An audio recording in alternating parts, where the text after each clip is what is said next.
Good morning, good afternoon, and good evening. My name's Haley, and I love reading. Okay, happy 2025.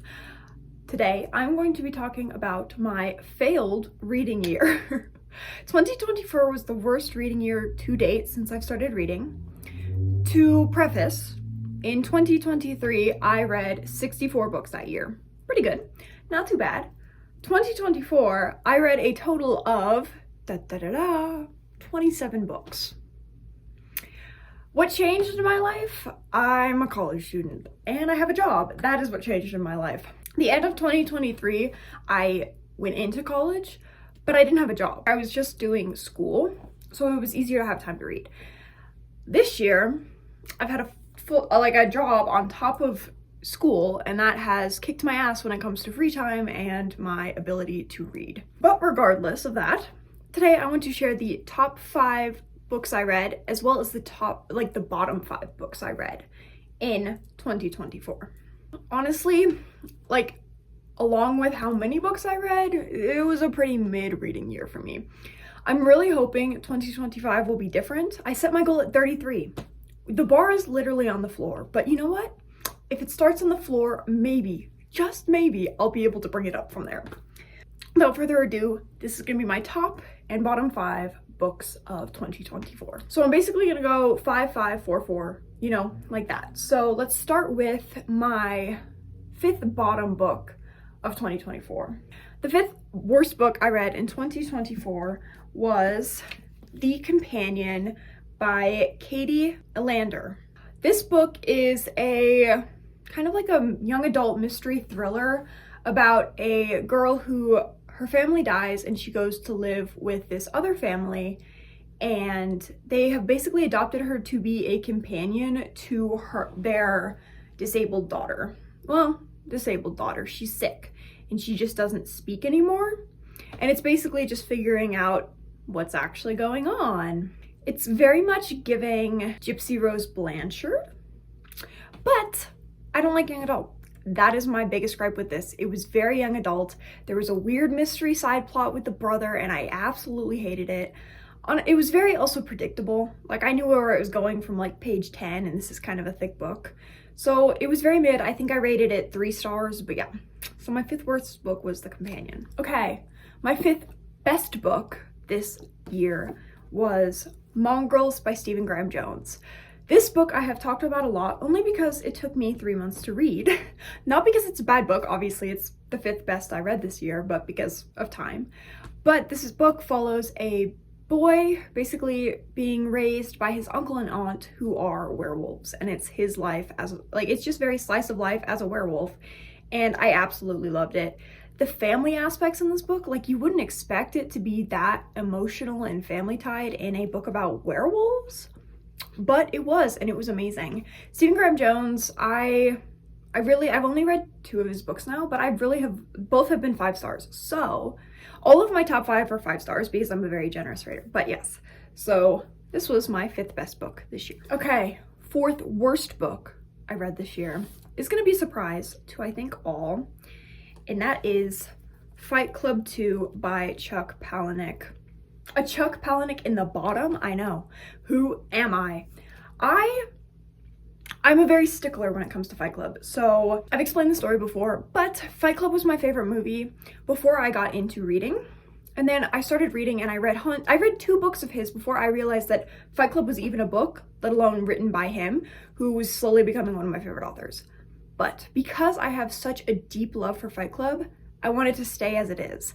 This book is a graphic novel and the art is actually really cool, but I want Fight Club to just stay as Fight Club. I don't care about their lives after. There's also a 3rd book, and that's the only book I haven't read from Palahniuk, and I don't know if I will, because I want Fight Club to just stay Fight Club, and that is my gripe with this, because I don't like adding to stories that I think should be over.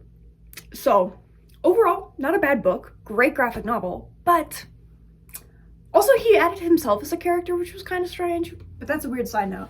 But yes, so this is probably the 4th worst book I read in 2024. Okay, my top 4 book was Down the Drain by Julia Fox. This book I read pretty early on.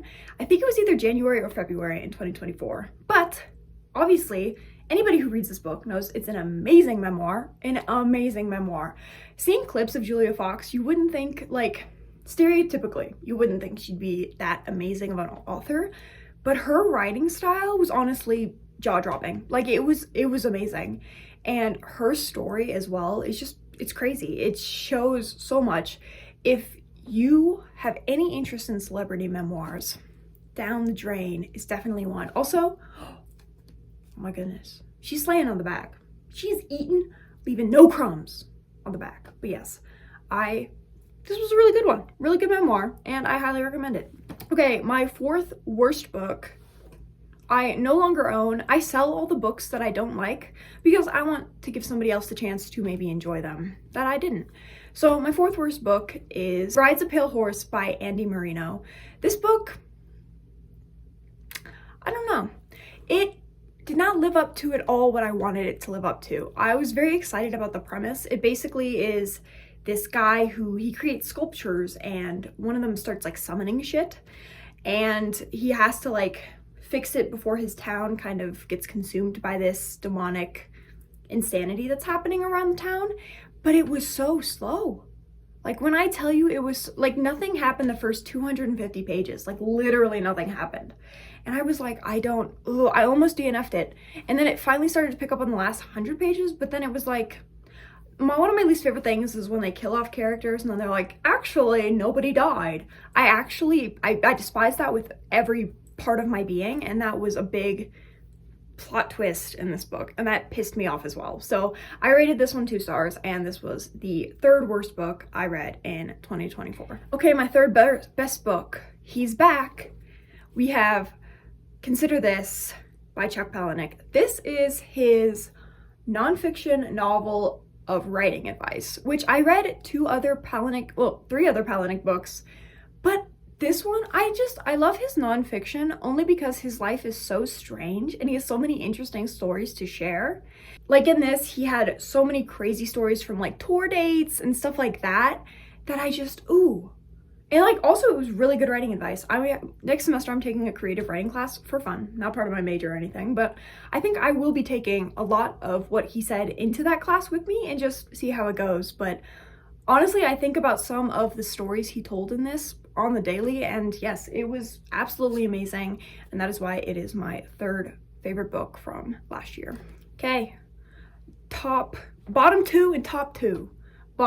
Second place of the worst book I read this year is The Farm by Joanne Ramos. This book I got at the Dollar Tree because the cover was very lovely and I was excited.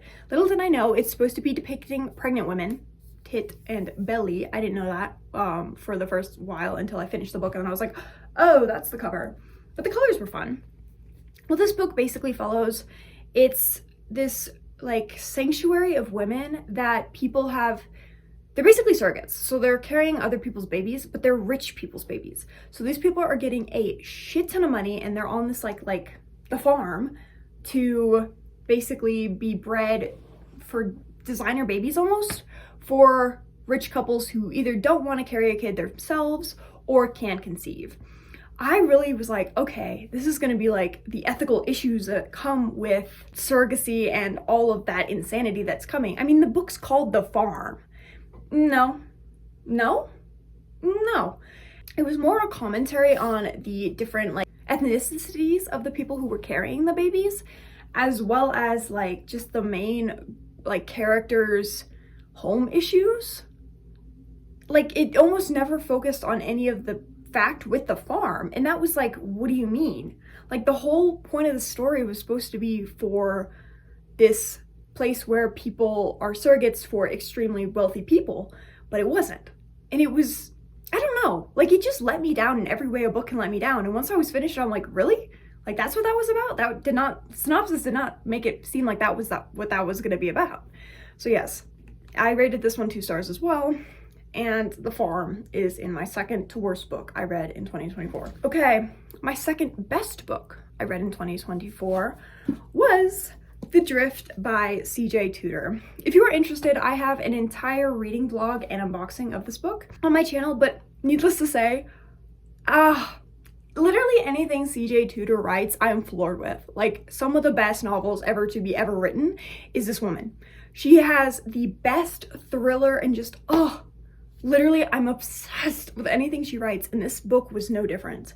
The plot twist at the end, did not see coming, but also, I love her plot twists because you don't see them coming, but then as soon as it happens, it's like, oh my god, you're right, that is where that was going. And it was just insane. Amazing winter vibes, amazing thriller and edge of your seat. It basically takes place where there is this flu that has taken over and it's killing most people. Well, there's a sanctuary up on a mountain that is like an old ski resort, and they are sending a bunch of the high-ranking students from the college to this resort to try to save their lives from this disease. Well, it follows 3 different storylines. One is a bus crash on people trying to get up to the resort. Another one is people on a sky lift, like a one of the ski lift type things to the resort. And then the other one is the people in the resort. And the plot twist at the end, like, I'm telling you, if you love a thriller, anything CJ Tudor writes, I guarantee you will devour. And this book was no different. 5 stars. I enamored with it. Okay, here we are to the worst book I read in 2024. And this is I never DNF books. Like, I never DNF books. I always stick it out till the end and just suffer. I DNF'd a book this year. And that is After the Ending by Lindsay Pogue and Lindsay Fairlight. It's young adult. I originally wanted this because it's a dystopian. I love a good everybody dies of sickness dystopian. And I was like, okay, I don't mind young adult dystopians usually. I mean, like, we got Maze Runner, we got Hunger Games. Like, usually they're pretty good. This one, they started adding a weird, cringy romance to it. And I hate romance. I hate romance. I don't like reading about it as I'm reading a romance novel and loving it, but that's beside the point. I am not usually a romance lover, especially in young adult, because it's cringe. It's cringe. I don't know what to tell you.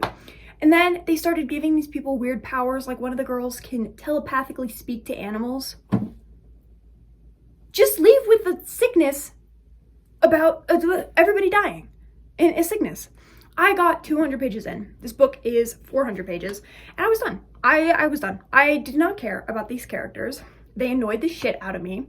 They each had like 4 romance subplots going on, and they all started to get superpowers, and that's not what I signed up for. Not what I signed up for.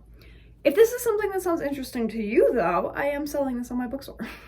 So yes, the only book I DNF'd in 2024, and the worst book I read because I DNF'd it.